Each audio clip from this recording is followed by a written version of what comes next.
जगन्नाथ जी के दरवाजे सहस्त्र संख्या में संत महात्मा आए। जब पूछा गया प्रभु आपका विचार क्या है, ये संसार के प्राणी हर जगह तो जाने का अधिकार हमें होता है। जिस तत्वों को प्राप्त करने के लिए दिव्य चक्षुरागतम तदवि प्रासो विपन्वयो जागृवांश संगिंदते विष्णोर्यत् परमं पदम। देखिए, जिस विष्णु पद की बात आप करते हैं, ये वेद में भी उपनिषद में भी ये मंत्र है। तदवि प्रासो विपन्वयो जागृवांश संगिंदते विष्णोर्यत् परमं पदम। ये भगवान विष्णु का पैर जहाँ पर है, यह पूरी दुनिया में एक ऐसा गया जी धाम है, गया जी तीर्थ है, जहाँ की समस्त पितरों का और कहीं उद्धार होता है, या गया धाम नहीं होता है। यहाँ तक शास्त्रों में निवेदन है, किसी की क्षमता नहीं हो, गया क्षेत्र में फलगु के आसपास आकर हाथ उठा करके अपने पितरों के प्रति प्रणाम कर देता है। ये गया क्षेत्र का अगर हवा लग जाता है उसके शरीर में, तो उसके पितरों का उद्धार हो जाता है। ऐसा और कहीं नहीं देखा जाता है। भगवत्पाद श्री रामानुजाचार्य स्वामी जी, हमारे जो श्री वैष्णव आचार्य हैं, इन रामानुजाचार्य स्वामी जी का नाम शायद आपने सुना होगा। श्री रामानुजाचार्य स्वामी महाराज विश्व का क्षेत्रफल में सबसे बड़ा मंदिर जो श्री रंगनाथ मंदिर है, उस श्री रंगनाथ मंदिर के पीठाधीश्वर थे। आज से 1000 वर्ष पहले इस संसार में श्री रामानुजाचार्य स्वामी जी महाराज आए थे। श्री रामानुजाचार्य स्वामी जी ने ही वाला तिरुपति जी मंदिर, जो आप वेंकटेश मंदिर कहते हैं, उनको स्वरूप तो भगवान का था, लेकिन विकसित करने के रूप में और भागवतपाद रामानुजाचार्य स्वामी जी ने उस वेंकटेश भगवान को, वो आज जो आप देख रहे हैं विश्व का सबसे बड़ा मंदिर, अगर कोई दर्शनीय हर प्रकार से विधि व्यवस्था पूजा पाठ के रूप में है, वह बाला तिरुपति जी मंदिर है। जिसको कहा जाता है वेंकटाद्रि समवस्थानम ब्रह्मांडे नास्ति किंचन वेंकटेश समुदेवो न भूतो न भविष्यति। ऐसे रामानुजाचार्य स्वामी महाराज से जब पूछा गया प्रभु आपका विचार क्या है, ये संसार के प्राणी हर जगह तो जा नहीं पाएंगे, जाता है उसको क्या करना चाहिए।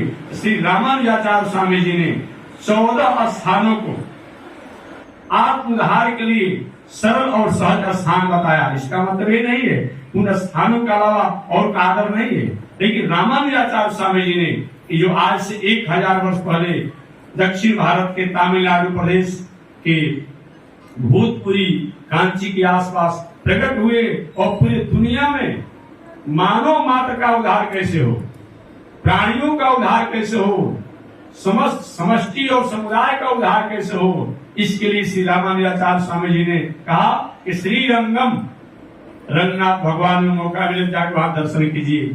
श्रीरंगम करिशैल अंजनगिरी शेषादि सिंहाचलम श्री कुर्मम पुरुषोत्तमम च बदरी नारायण नैमिषम श्रीमद द्वारवती प्रयाग अयोध्या गया पुष्कर। ये गया का नाम लिया उन्होंने।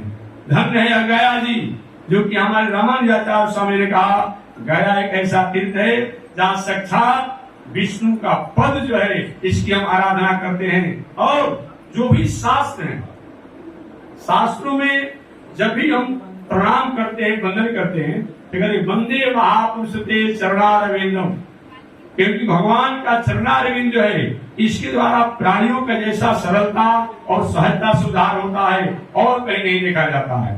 चलिए मैं प्रसंगवश निवेदन कर दूं, अब सुनेंगे। सभी देवता लोग, संत लोग, महात्मा लोग भगवान श्रीमन नारायण के पास पहुंचे। त्रेता युग में जग जग आदि के द्वारा मुझे जानते थे, प्राप्त करते थे। द्वापर युग में तीर्थ व्रत करने से जो सुखित होता था, वह कलयुग में अर्चावतार के मात्र दर्शन कर लेने से हम वही पद को प्राप्त करते हैं जो और युगों में अलग अलग साधनों को करने से प्राप्त होता है। इस निष्कंटक का पंथा यत् संपूजते हरि, वही निष्कंटक पंथ है जिसमें श्री हरि को पूजन किया जाता है। एक बात और मैं हमेशा कहता हूँ, वैदिक परंपरा अनुसार, शास्त्र के प्रमाण अनुसार कोई नहीं कह सकता है कि हम मूर्ति की पूजा नहीं करते हैं। आज भले कुछ महानुभावों द्वारा कह दिया जाता है, ऐसा कोई दुनिया में नहीं है। मैं किसी एक मजहब की बात नहीं करता हूँ, एक समष्टि की बात नहीं करता हूँ, एक किसी व्यक्ति की मैं बात नहीं करता हूँ, मैं समस्त विश्व के प्राणियों के बारे में निवेदन करता हूँ। कोई भी ऐसा व्यक्ति नहीं है जो कि मूर्ति से अलग है। 8 प्रकार की मूर्ति बताई गई है। उन 8 प्रकार की मूर्ति में कोई न कोई मूर्ति द्वारा लोग उससे जुड़े हुए हैं, अलग हो भी नहीं सकते हैं। वो 8 प्रकार की मूर्ति कौन है? श्रीमद् भागवत महापुराण में लिखा हुआ है। शैली, शीला की मूर्ति, जो भी जगन्नाथ भगवान और हमारे श्री सीतारामचंद्र भगवान हैं, शैली ये सबसे श्रेष्ठ बताया गया है। शैली, दारुमयी, जहाँ भी हम लोग जा रहे हैं जगन्नाथ भगवान के दर्शन करने के लिए, मंदिर पक्का का बना हुआ है, पत्थर का बना हुआ है, और मूर्ति दारू माने काष्ठ का है। और बात तो छोड़ दीजिए, आदि शंकराचार्य दुनिया में घूमते रहे, अंत में आदि शंकराचार्य ने कहा कि जगन्नाथ स्वामी नैन पथगामी।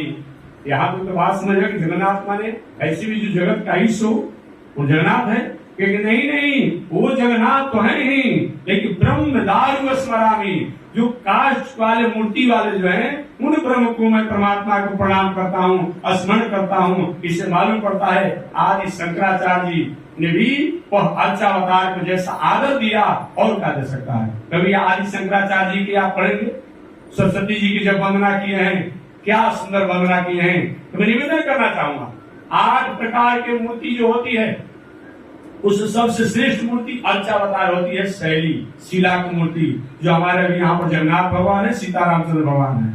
शैली, दारुमयी, तो दुनिया में जो भी लोग हैं पत्थर का उपयोग अपने जीवन में करते हैं।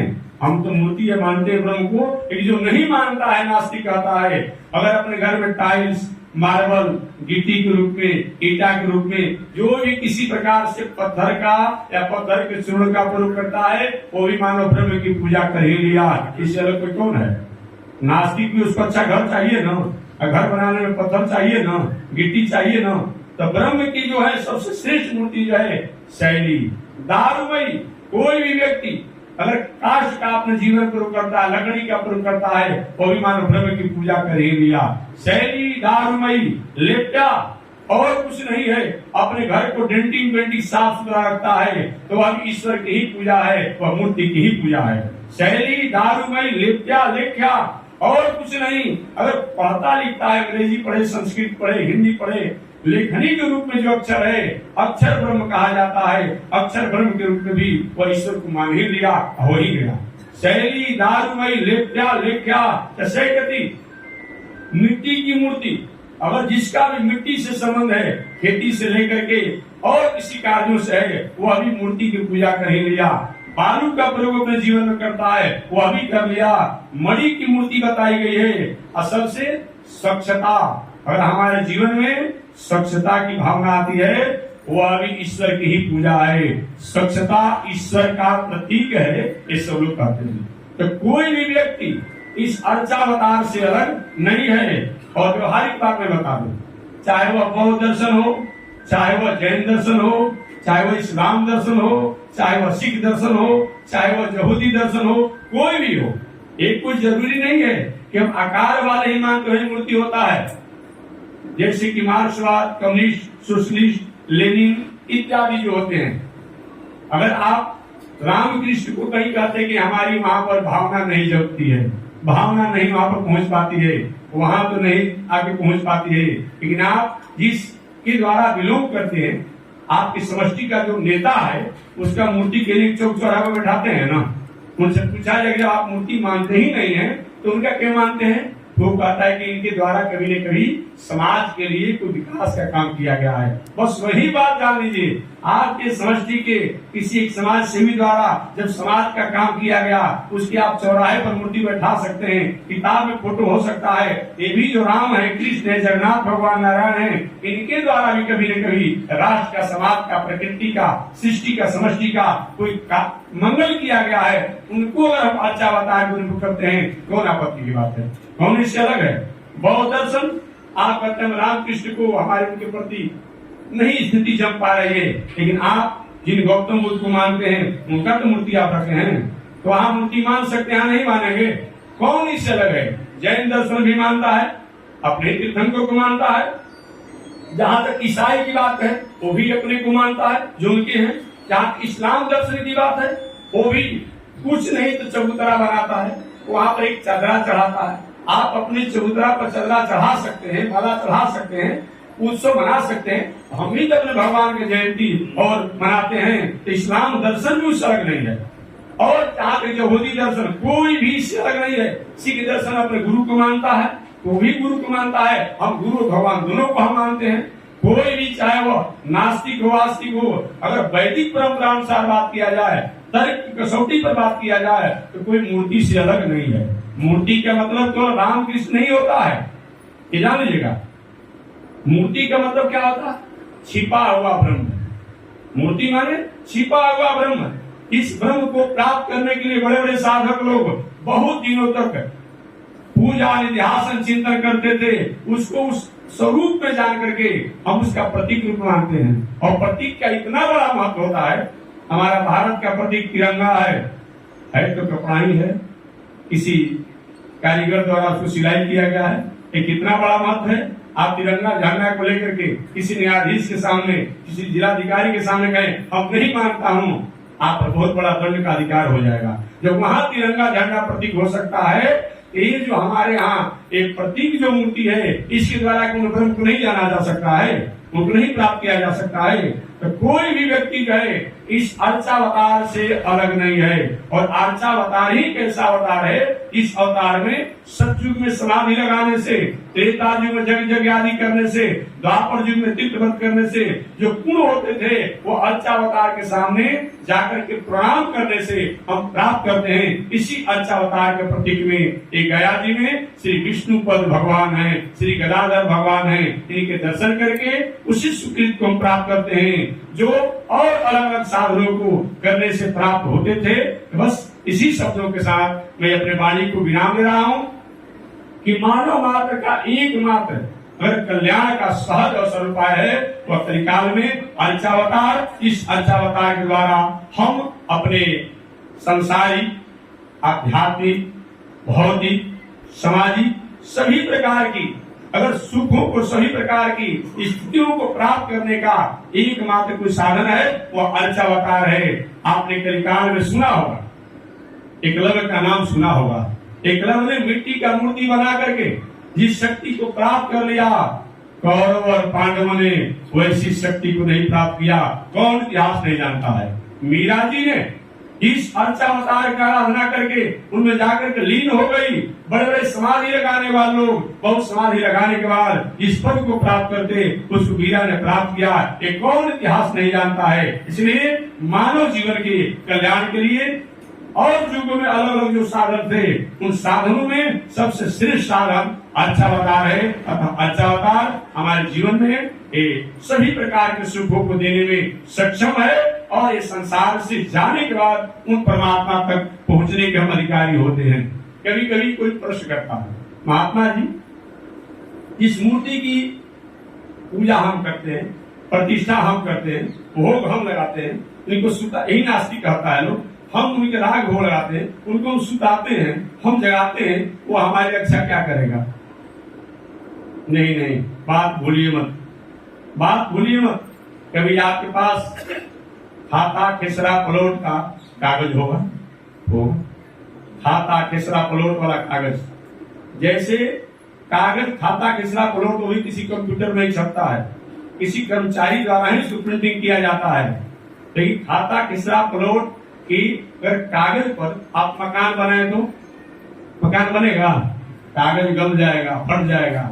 लेकिन वही कागज वाला खाता खेसरा पलोट के द्वारा हम अपने मूल जमीन के हकदारी होते हैं। ठीक उसी प्रकार से जिनको हम अर्चावतार और मूर्ति कहते हैं, इन्हीं के द्वारा उन परमात्मा को जानने का, पहचानने का हमें अधिकार प्राप्त होता है। जब वो यहाँ पर दुनिया में रहे, ये भी दुनिया में है। एक बात और बताएं, आप किसी हवाई जहाज या कहीं विदेश की यात्रा करना हो, आप गए टिकट लेने के लिए या यात्रा के जहाज में प्रवेश करना चाहे, उसने कहा कि अरे भाई तो आपका आधार कार्ड दिखाओ। आधार कार्ड में क्या होता है?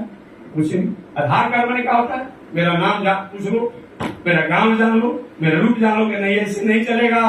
आधार कार्ड में जो नाम होगा, उम्र होगा और जो आपका फोटो होगा वही मान होगा। और बताइए, प्रत्यक्ष के सामने भी वहाँ एक साधारण दुनिया में यात्रा करने के लिए हमारी आधार कार्ड और फोटो की आवश्यकता पड़ती है, और हमारे कहने से परिचय नहीं माना जाता है। तो जो आधार कार्ड पर देखता है वो परिचय माना जाता है कि वही बात है कि जो वह परमात्मा है वो तो है ही, लेकिन अर्चावतार द्वारा जैसे परमात्मा से हमारा संबंध जुड़ सकता है और कहीं सहज और सरल उपाय नहीं देखा जाता है। अतः मानव के कल्याण के लिए सबसे श्रेष्ठ अर्चावतार है जो भगवान विष्णु पद में विष्णु के रूप में होकर के और अर्चावतार के रूप में होकर के हम संसार के लोगों को संदेश देते हैं। बस इसी के साथ मैं वाणी को विराम, आगे परमात्मा के दृष्टि। अत्यधिक प्रसन्नता का दिवस है। हमारे राम जी के दरवाजे, हमारे जगन्नाथ जी के दरवाजे सहस्त्र संख्या में संत महात्मा आए और हमारे गुरुदेव त्रिदंडी स्वामी जी के शिष्य लक्ष्मी प्रपन्नाचार्य जी स्वामी पधारे। इसके लिए हम लोगों को बहुत बहुत प्रसन्नता है। हम सभी का हार्दिक अभिनंदन करते हैं, हार्दिक स्वागत करते हैं।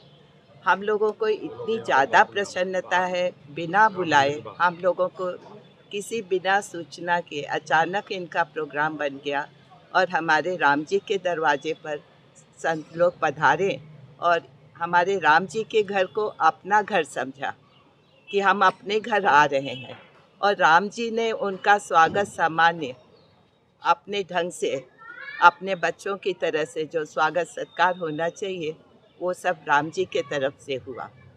और इसमें कहीं कोई कमी रह गई हो, कोई त्रुटि रह गई हो तो हम लोग उसके लिए क्षमा प्रार्थी हैं। धन्यवाद।